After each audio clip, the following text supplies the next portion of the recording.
Good afternoon. My name is Tim Markle. I'm director of the Southern Regional Center for Children and Youth with Special Healthcare Needs. This is Conversations on Showing Up for Kids, a formal, informal place, an informal place where we can get together and talk about different things that affect our lives as parents or as people with disabilities. Today, I am really excited to have Scott Allen join me.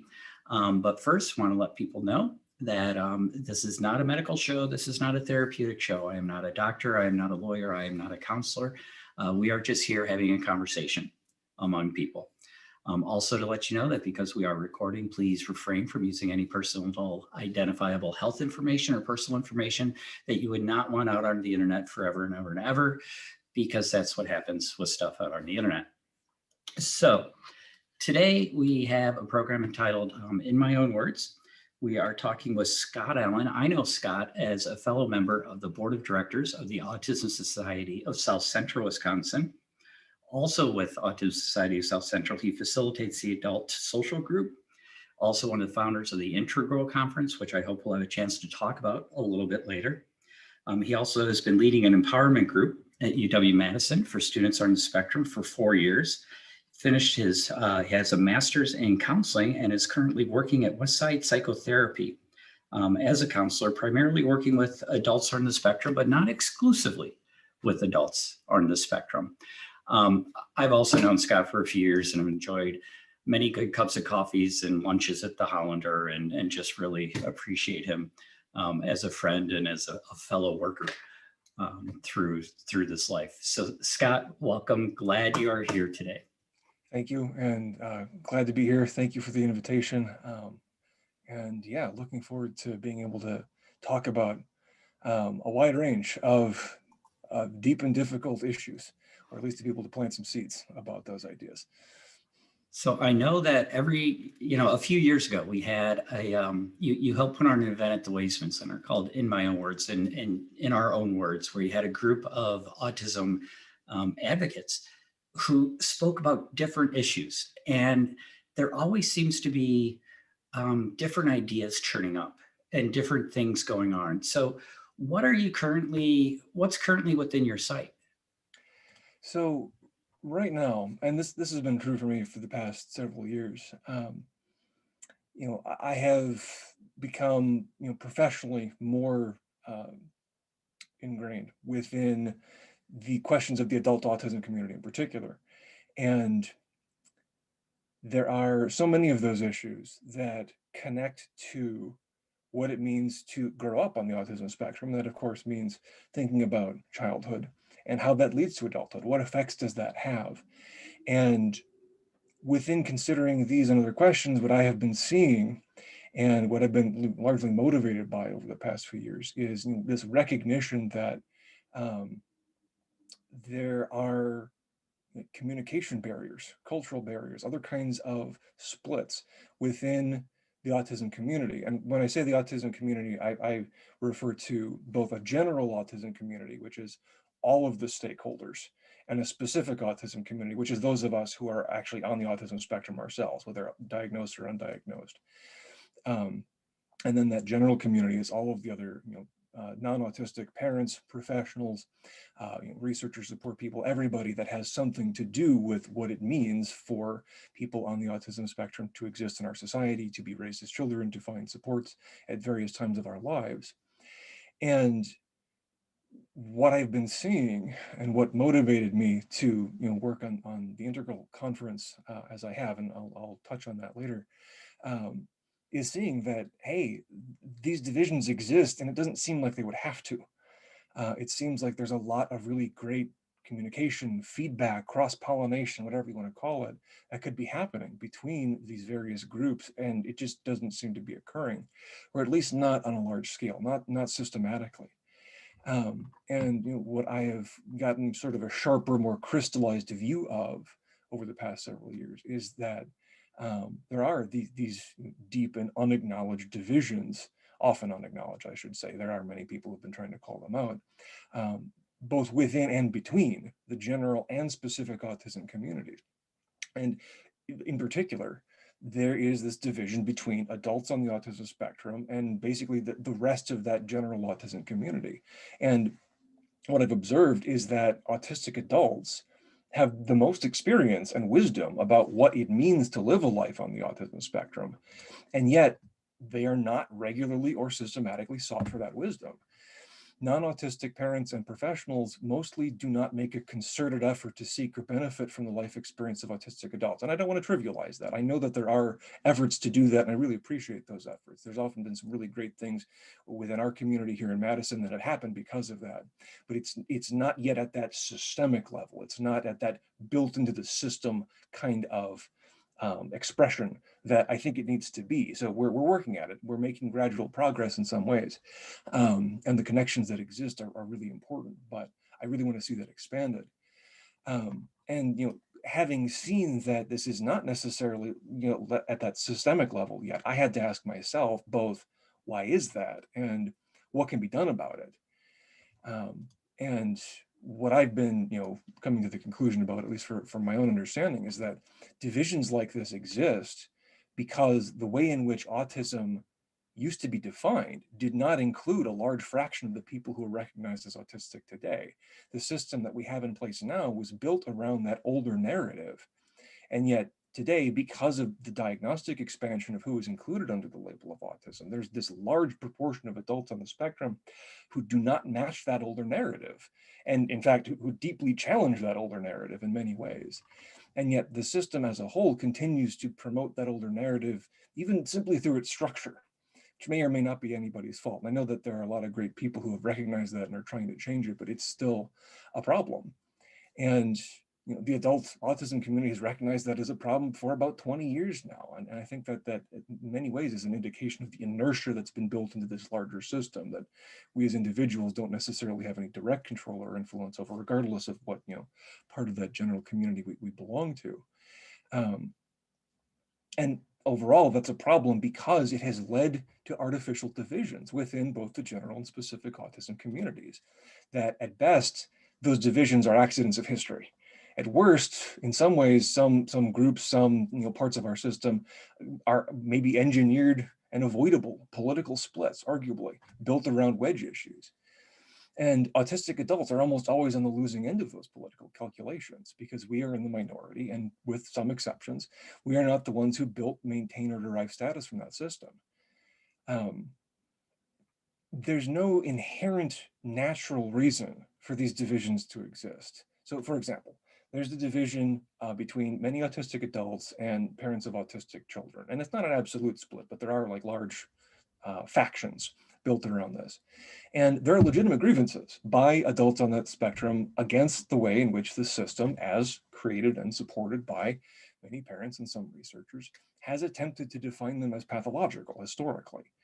Yet it's also true that in the vast majority of cases, autistic people are raised by non-autistic people. That's how it works. It's unavoidable. And so for there to be a split between autistic adults and the parents who are raising future autistic adults is an artificial split. It's a result of, at the very least, historical forces that have divided what should be a single natural community into camps that in some cases can't even agree on the basic dignity of autistic people and our right to exist as we are. I think it wasn't until 2017 that I saw a formal call by autism researchers to seek out and listen to autistic people as a standard part of the research process. And it was only within, I think, the past year or so that some researchers finally began challenging ABA, quote unquote, therapy. And for those not aware of the disputes about ABA therapy, I mean, it's an oversimplification on my part, but there's a substantial number of autistic adults who say that they were traumatized by ABA therapy because it trained them to be more like American cultural standards rather than empowering them to be themselves or legitimizing their own identity. And it's a complicated, multi-layered issue in some ways, and it can get contentious and rancorous sometimes. But the point is that for me, the stepping back from that for a moment, in my experience, there's also a large number of adults on the spectrum who are not even aware of these divisions or these disputes. They haven't been exposed to them. How are they being served by the situation? I don't think they are. There are groups like the Autistic Self-Advocacy Network, which is run of, by, and for autistic people that are doing some really great policy work. I really like what they're doing. And yet, almost none of the adults on the autism spectrum that I've worked with professionally or on a volunteer basis in our area have heard of them. Their work is really important, and it's not penetrating into the public consciousness of much of the autism community, whether the specific or the general, at least from what I've been able to see in our area. And all of that is difficult enough on its own. But all of that, whatever that may or may not mean, whatever position or interpretation you may take of any of that or any of what I've said, all of that also intersects with a wide range of ongoing and emerging problems with our American system overall. Our socioeconomic system as a whole is strained, broken, or breaking. It's not working well even for most neurotypical people. And that is exponentially harder for autistic adults to manage or navigate. The system is not what it once was. Things are different now, and we cannot continue to use the same strategies that we have in the past. It is not enough to continue seeking support from an ailing system. New approaches and repairs are needed. And I see this as an opportunity to revise the autism support system before it kind of re-solidifies for the next 20 or 30 years as various other political things do the same. And in this moment of disruption and difficulty, we have opportunities to challenge and change things. Within that, in much of the country lately, it's been kind of hip to criticize our political system, to criticize capitalism, and for a lot of obvious and usually justified reasons. But amid that criticism, I don't necessarily hear a lot of serious attempts at staking out solutions. And within the disability community and within the autism community, we know that an approach that is based only on reacting to deficits does not work for the whole person. There has to be a strengths-based approach. And I see the flaws in our American system in the same way. Let's be honest about the deficits, and let's use a strength-based approach to figure out solutions to those challenges. So all of those ideas kind of bring me back around to Integral as an adult autism conference. It's the first and so far, I believe, only adult autism conference specifically for that purpose within the state of Wisconsin. And it's something we started in 2019. It was our first conference. And the whole purpose, the whole zeitgeist, you could say almost, of Integral is intended to be a community-focused, strengths-based, inclusive approach to bringing all of the stakeholders of the general autism community together to learn from each other, with the goal of autistic adults being heard, respected, supported, and being able to engage mutually with non-autistic parents, professionals, and policymakers, to have a venue in which adults on the spectrum can have a community interaction themselves, to be building a sense of community for themselves, and also then to be building bridges to other stakeholders within the autism community in that general sense. Because again, we as adults on the spectrum, we need to have connections with a broader range of people. We need to be able to seek supports. We need to be able to let researchers know what's actually going on in our lives and be stimulating further research questions, because not a lot is known in a formal sense about what is going on in the lives of adults on the autism spectrum. The relationship with parents can be very mutual, that parents can learn from our experience and our knowledge of what it means to live on the autism spectrum. We as adults and as an adult community would benefit from parents being able to pass that on to their kids, so that by the time those kids are grown, they're already exposed to what it means to be members of an adult autism community, rather than having to build that for themselves painfully, piece by piece, as most of us have. And so that's kind of the gist of it. And I just want to take this opportunity to extend my personal invitation to all of you on the autism spectrum who may be hearing this, to all of you who are not on the autism spectrum who may be hearing this, parents, professionals, policymakers who are non-autistic. And let me say explicitly, there are people on the autism spectrum in those categories too. We should not be treating those as like separate things that either you're a parent, professional, or policymaker, or you're on the autism spectrum, because that also is artificial. But I want all of you there. I want to be able to have these conversations. I want to be able to draw on the strengths of all of these perspectives and to do what we can to resolve or expand knowledge of the issues that are facing adults on the spectrum, because it's really hard out there right now. It always has been hard, but especially lately, especially with the uncertainties in our system. So, and that's my Scott, spiel. and it's a great spiel. And I just want to say, I remember as you're talking about that, the fact that these categories are not mutually exclusive. I think it was last year that you had Nikki Vandermeulen, who is a public official and, calls herself autistic, is an autistic adult. She is a policymaker on the school board. And that's a huge step.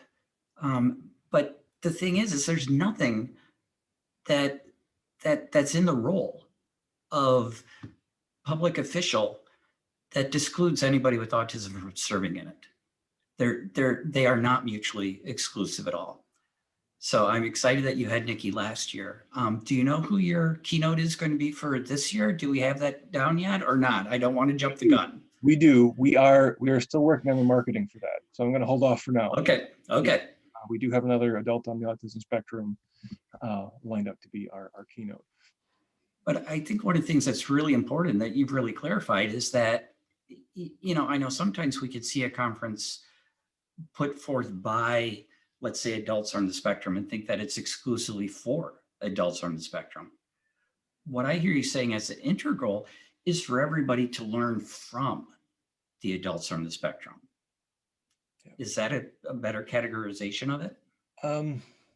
I would say that's a big focus. Yeah. Okay. I would say it's kind of a 60-40 thing in my mind, that the biggest focus is on other stakeholders being able to hear the perspectives and learn from the boots on the ground life experience that is actually happening from adults on the spectrum themselves, in their own words, from their own voices. And there is also this other component that we as adults on the autism spectrum benefit from building those connections, having the understanding of how other parts of the system work, why they're set up that way, where we can target things to make improvements, challenges, etc. And in order to do that, we can't do all of that on our own. We are not, numerous enough. We are not connected enough necessarily to be able to do all that. So we need to be able to have those meaningful connections from other people who are themselves not necessarily autistic. And so being able to not only learn from, but have those community bonds with other members of that general autism community, the people who are invested, whether, again, as parents, professionals, or policymakers, in issues concerning autism in some way, shape, or form. I consider myself a systems thinker. And I think one of, if I'm going to criticize something about American culture, one of the things that, as a counselor and as an advocate, that I often point out is that American culture tends to moralize almost everything, that everything is about character. And if it's about character, then it's about who you are as a person and whether you're sufficiently moral. And many, many issues almost immediately get broken down into, is this moral? Is this reflective of the person's character? And to me, that is usually, or at least often, this enormous distraction from how does the system actually work? What is it actually doing? How are the pieces moving? Where are the resources getting shuffled? And how do we understand all of that and why it's arranged the way it is? And so to me, as a systems thinker, if it's all about, because there's, like I said, there's controversy, there's confusion, there's pain around a lot of these issues within the community. And I don't mean to trivialize or deny any of that, because it's very real. But at the same time, if those things are resulting in these divisions, these splits that prevent communication from happening between various groups, or make that communication always contentious, then that's not addressing the system. It's not systems thinking. And to me, trying to promote ways to build more bridges, and not to give up or deny anything, like I said, but how do we extend that communication into something that is more constructive, more moving forward on the things that need to move forward. So do you have any other thoughts besides the integral conference that we talked about to help build those bridges that people can do to bring the autism community together better? Yeah. I think that, so first of all, maybe the biggest level is I think there needs to be an overall shift in the narratives surrounding autism, what it means, how it's supported. Many of those narrative shifts have already been pioneered by groups like the Autistic Self-Advocacy Network and various other self-advocates and their supporters. So a lot of those tools and ideas and frameworks already exist. They are there to be considered, adopted, et cetera, in whatever ways that people consider appropriate. And in particular, I would single out that the whole system that we have is built around the idea that autism is a medical condition that deserves medical support. And at best, that's a gross oversimplification. Because being an adult on the autism spectrum, first of all, I will argue, and this is something that I will definitely not back down from, it is possible to be physically and mentally healthy and to be an autistic person. Those are not mutually contradictory, and so the idea that it is inherently pathological, I would challenge. Can it be a serious, disabling challenge for some people in some circumstances? Absolutely. I don't mean to, euphemize or sugarcoat any of the very real challenges that exist. But it is possible to be a healthy person on the autism spectrum without removing or undoing or whatever else to this thing we call autism. And so shifting that narrative to a more holistic perspective, a perspective that includes existential concerns. That's a big advocacy point of mine also, is that we're complete human beings. We are whole people. We have not only these specific challenges that need support, which is true, we also have existential concerns. Who are we? Do we have worth? What is our role in society? Will other people be able to accept us and appreciate us? I hear these kinds of things over and over from people, and they're not being addressed within other parts of that medicalized approach. I mean, here and there they sometimes are, but again, not systemically. And then within that, on like the more practical or local level, I would say that things that enhance communication, bridging, opportunities to change and update those narratives include things like local chapters of autism advocacy organizations, including regularly scheduled opportunities for these different members of the community to engage with each other. I'm kind of seeing Integral as like one version of that, but it's only once a year. It should be something that's happening, I don't know what would be appropriate for different groups, but maybe monthly, maybe quarterly, something, that there are opportunities for non-autistic parents and professionals to be listening to and being listened to by. I think that gets to be a mutual process. That's fair at some level, even if the focus is on the needs and experiences of adults on the spectrum. But for that to become more of a regular, expected, natural community connection, so that rather than you've got your one group for parent support and we've got our own group for adult autism support, that we have times where we're coming together and having conversations about what's going on in our communities.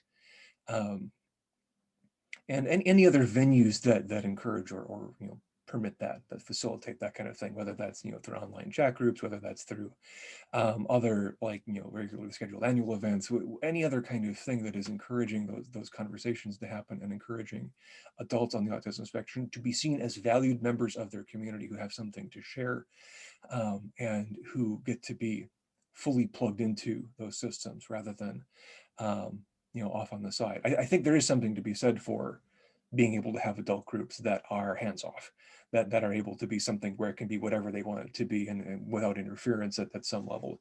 But I think it's also true that being able to forge connections is really important too. And I think the other thing that we talked about before and that you mentioned earlier is the involvement of autistic adults in research projects.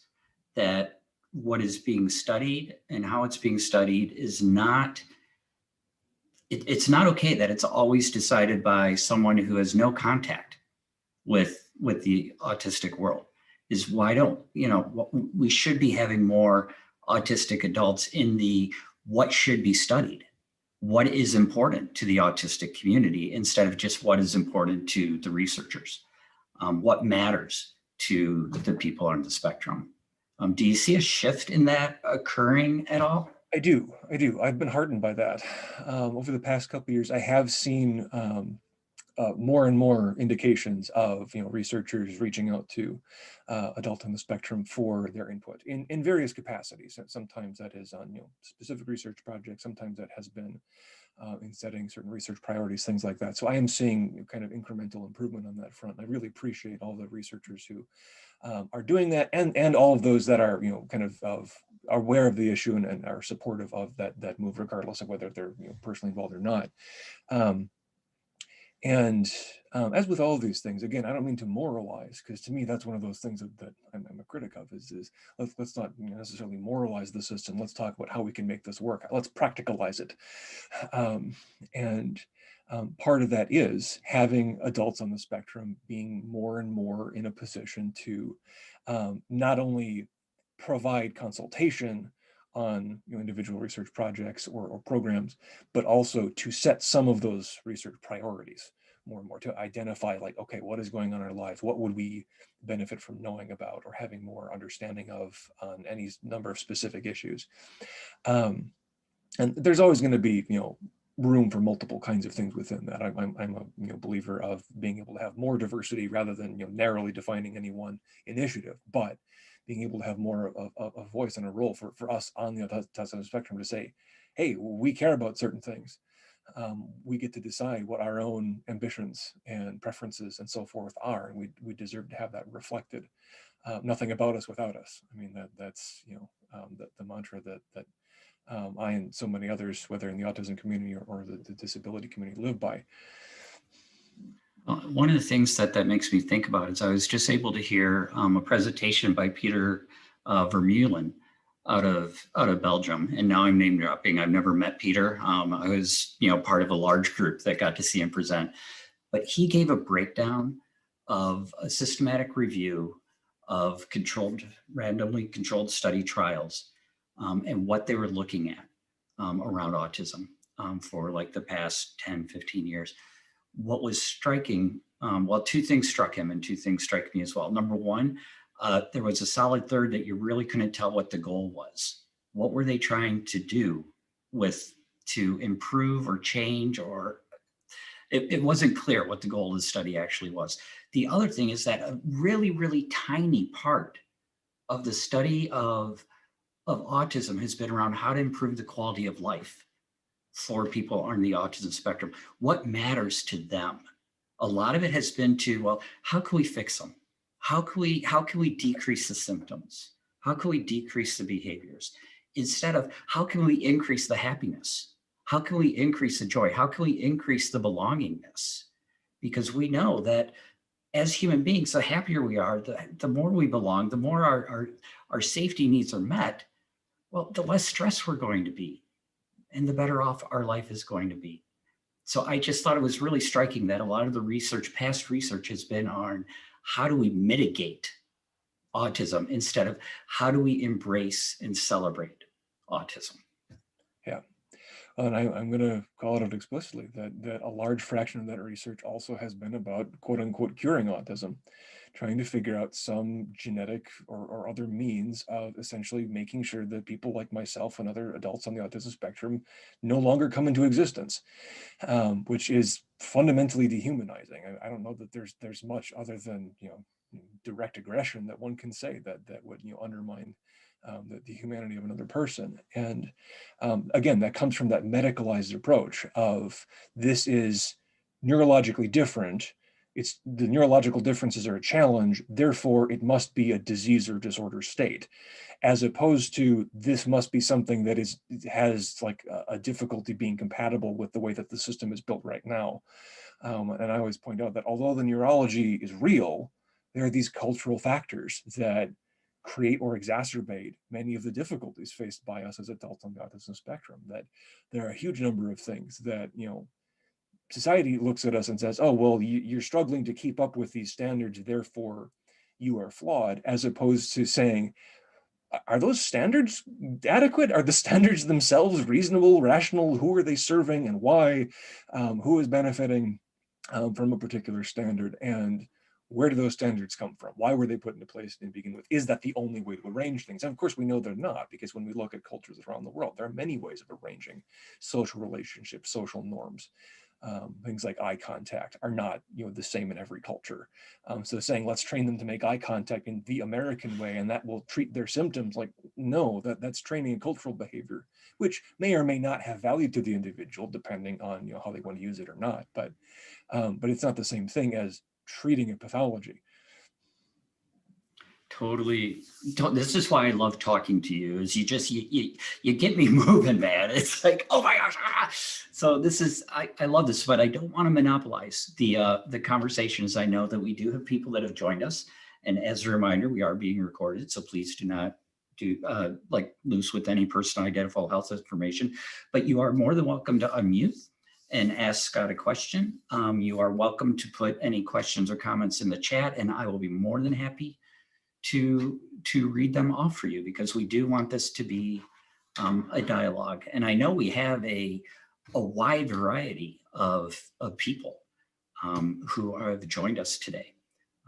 So I'd be, we're open to what are some other perspectives out there? What are some questions that you might have?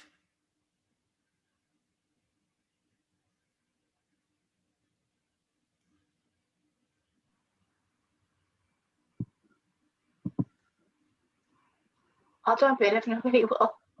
Please. I have so many questions. So one of the things that I really struggle with, we've had a social group for autistic adults for over 20 years.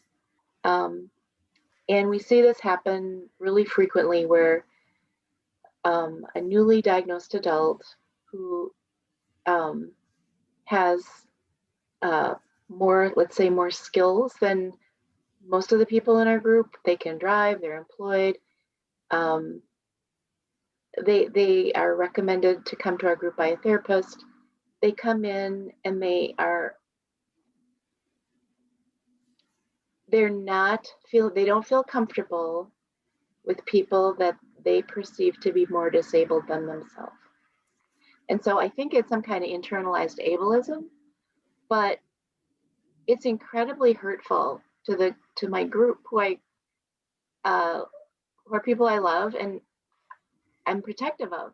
And it's not universal. We have had, some very capable people who have come and been part of the group and have been able to mentor some of the other members, but I don't know. I'm getting at exactly, but there is a split between people who used to be considered what we'd say Asperger's syndrome, and people who were diagnosed as 3-year-olds as autistic, and that the one group doesn't want to associate with someone who they consider to be of lesser status. So that is one thing. And then I also see the same kind of dichotomy in parent groups, where it's the same kind of ableism, though I'm more comfortable calling it ableism in parent groups, where parents of kids who can pass are less comfortable around the kids who are non-speaking and have more visible manifestations, shall we say, of their diagnosis. So do you have any comments on that? Yeah, I have made some similar observations in at least a general way. And I agree that it continues to be problematic. I do think that it's gotten blurrier over the past, I'm not sure exactly how long, but I think that people who define themselves one way or another have, at least in what I've been seeing, it's been less sharp. That people are kind of, considering the definition of their own lives and the way that they relate to other people on the spectrum to be something more flexible or fluid than it once was. I'm not sure whether that trend, exists outside of the areas that I've been seeing, but when talking about that ableism, I mean, my mind goes to all the underlying implications kind of surrounding that. Including, that there's still there's an internalized stigma especially for adults who have been recently diagnosed, that they have not yet been oriented to the idea that it's possible to be healthy and on the autism spectrum. They have this impression from society usually, and this is a substantial chunk of the work that I do in counseling and consultation for newly diagnosed adults, is to like reassure them that they are not broken, because that is often the perception that they come into those situations with. So I can imagine where if somebody who has not previously had that orientation or has not been convinced of it, even if they have, comes into a situation where they're seeing individuals who have higher support needs, that internalized stigma of oh, this might be these kinds of difficulties might be how society thinks of me, or might be something that I'm not comfortable with because of all these other cultural narratives. And that's a really psychologically complicated thing for a person to figure out. And I could see why avoidance or possibly defensiveness might come out from an individual. I mean, that's pretty common. Being able to have those exposures between people with different kinds of support needs, I think, is really valuable. So that's another one of those divisions, that especially if there can be more orientation around, hey, everybody is in this with their own particular set of needs, challenges, abilities. So let's focus on the things that we have in common. Things like this is what I've developed around this kind of narrative is rights, fair opportunity, personal growth, and dignity. I think are things that basically all of us can agree that we share and that we want in our lives. So let's build around that. At the same time, it's also true that the autism spectrum is so diverse that the kinds of needs and abilities and outlooks and so forth can be radically different. And if you're in a group that seems to have a composition that is radically different from your own experience, then of course there's going to be some potential for withdrawal or dispute or other kinds of misunderstanding and division. Again, being able to figure out like, okay, how can we address that? How can we acknowledge that, yes, these differences exist, and how can we be supportive of all of them across the board? So yes, I have a lot of thoughts on this, obviously. So I'm going to stop talking, let other folks bring up ideas.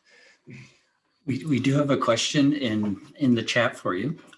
So sort of framing this first is, considering the disputes on ABA, on behavior, which my brain has just gone dead. Thank you so very much. So on applied behavioral analysis, what are your thoughts if for a parent who's like seeking support for their young child, maybe newly diagnosed at 2-3 years old, and they're told to go to ABA so they can teach their children life skills. And then they also hear, but we need to let them be who they are, and ABA doesn't let them be who they are. How are parents supposed to find some balance? Do you have any ideas or recommendations in that? I do, although I will note that I do not consider myself an expert either in ABA or in the controversy surrounding it, but I can report on what I've seen within the community, these kind of conversations. I agree that being able to have some of those things that we consider life skills is important. I think it's also important to be very aware, to the extent possible, of what is a life skill that is empowering the individual to be able to use that skill in the way that they see fit, versus what is a life skill that is a go along to get along, mask yourself, train yourself to behave like other American neurotypicals within our society in ways that might seem more for their benefit than for yours. And sometimes those can be blurry, sometimes those can be intertwined. And that's where some of that difficulty arises. In terms of being able to get further supports, my understanding based on what I've seen in these kinds of conversations is that, first of all, let me acknowledge that there are some adults on the autism spectrum who said that APA therapy provided them with some benefit. So that's a factual observation. There have been people who've reported that. There are a lot more who are much more have been traumatized by it, or report being traumatized by it. But both of those narratives, both of those observations exist. The alternatives to ABA therapy, as currently approached within the adult autism community basically are occupational therapy and speech language therapy. Those are the big alternatives generally. There are some other ones out there also, but those would be the largest overarching categories. So if you're interested in being able to pursue those kinds of things that are going to help with life skills, that are going to be empowering, and putting a tool in their hands, giving them some instructions about how to use the tool, and saying, you can do what you want with this tool when they are developmentally, when it's appropriate to do so. Those kinds of things. And in terms of letting them be themselves, I know that there's always this tension between, well, I want them to be themselves, so I'm going to be very hands off. And then sometimes that's not necessarily great either, because then maybe there's not enough support, not enough confusion, too much confusion, or not enough of a template, a set of examples of like, here's how you can live, here's how things work. And I generally say to people, like, my 9 principles for communicating with people on the autism spectrum in general are direct, direct, direct, explicit, explicit, explicit, and clear, clear, clear. So explaining the mechanics and dynamics of how social things work, saying not just here's what exists or here's what you need to do, but here's why this thing exists, why people do it. And if people, might be arbitrary or irrational about it, being honest about that, saying, yeah, this is a cultural thing that would have to be this way, but people do it. But being able to kind of break down, like, here is what is happening to the extent possible. I mean, relative to that individual's developmental level and individual abilities, but being able to put those tools in their hands rather than telling them that they need to be a particular way. On this point, actually, just last night was one of our meetings for our adult support group through our chapter of the Autism Society. And one of the topics that we touched on was that, and this is true of like the disability community also, but people on the autism spectrum generally are trained to be passive. We are told over and over, whether directly or implicitly, that you're not good at this. You're not good at understanding social things. Therefore, you need to listen to us. Therefore, you need to follow the rules. Therefore, you need to have somebody else as the guide to your behavior or what is worthwhile or valuable. And if you do anything else, we will chide you for it. We will punish you for it. We will tell you that that wasn't the right way to do things. And if that is the message that a person gets over and over, especially if they have not had areas where they feel more successful to be able to like counterpoise that, it tends to train a degree of just sort of accepting that, we can't, have our own direction in the world, because the impression is that it's always going to be wrong.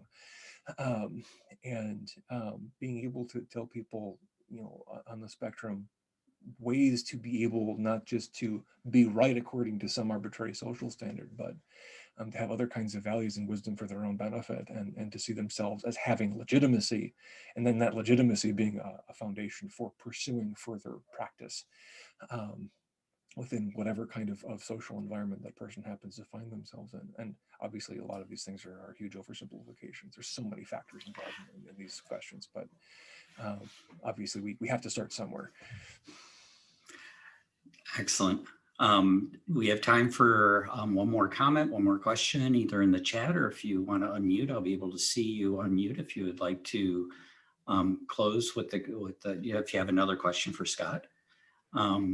Just to let you know, as we'll be ending the recording shortly, and then we'll have another chance. But Ray, would you care to go ahead? Yeah, first of all, thank you both so much. You've opened up a ton of doors that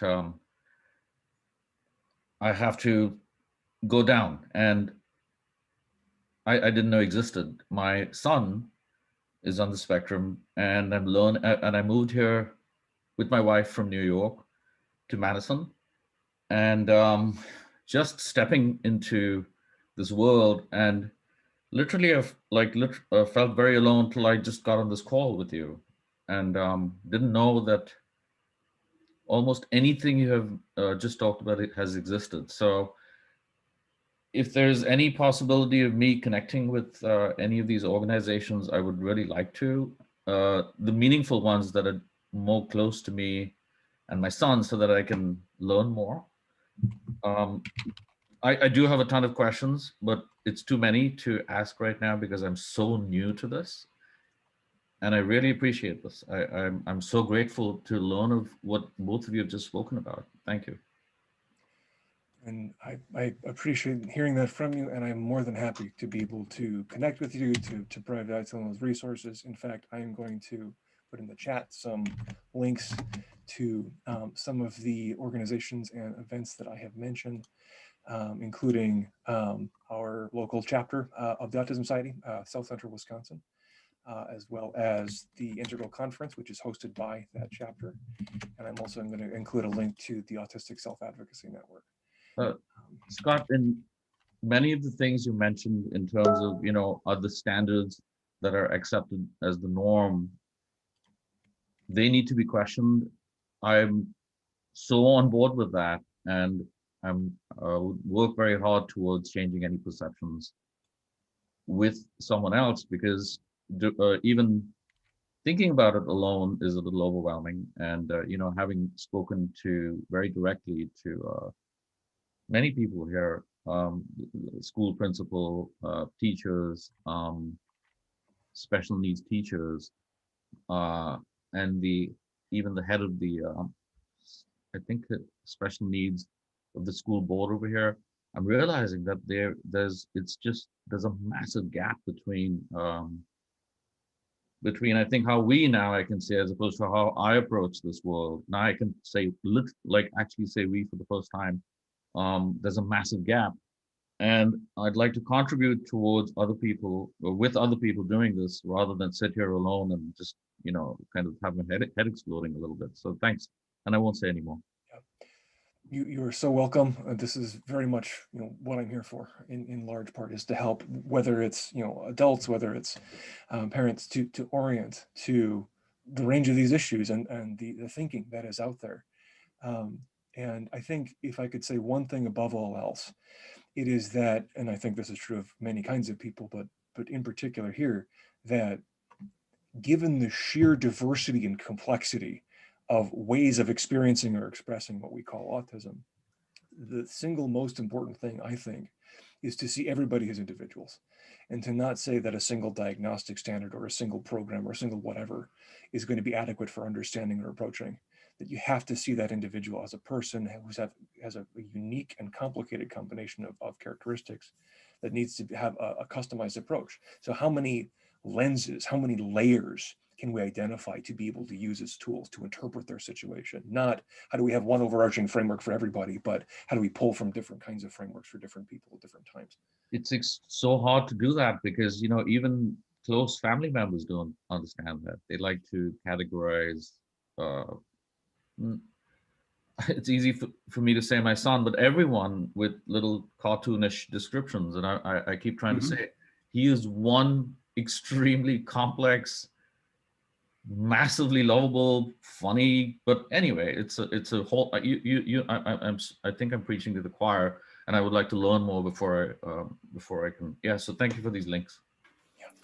No problem. And we'll also have everybody who attends and that I have their email address for, we'll also send out some additional resources. And Scott has also willingly said that he will share the beginning remarks. We can't capture all the question and answers, but a lot of what Scott said, I think you said you'd be willing to share that as well. Yeah, I have an outline that I'm going to flesh out and make sure is kind of polished up, but I will make that available. Yeah. So that'll still be looking for that. I'll get that sent out to everybody as well. But we are at the end of our time. So I want to thank everybody for coming here today. Scott, as always, you make my brain bigger, make me think about stuff that I don't normally think about. And I really appreciate that, because I can get into my own little ruts. So I really enjoy talking with you.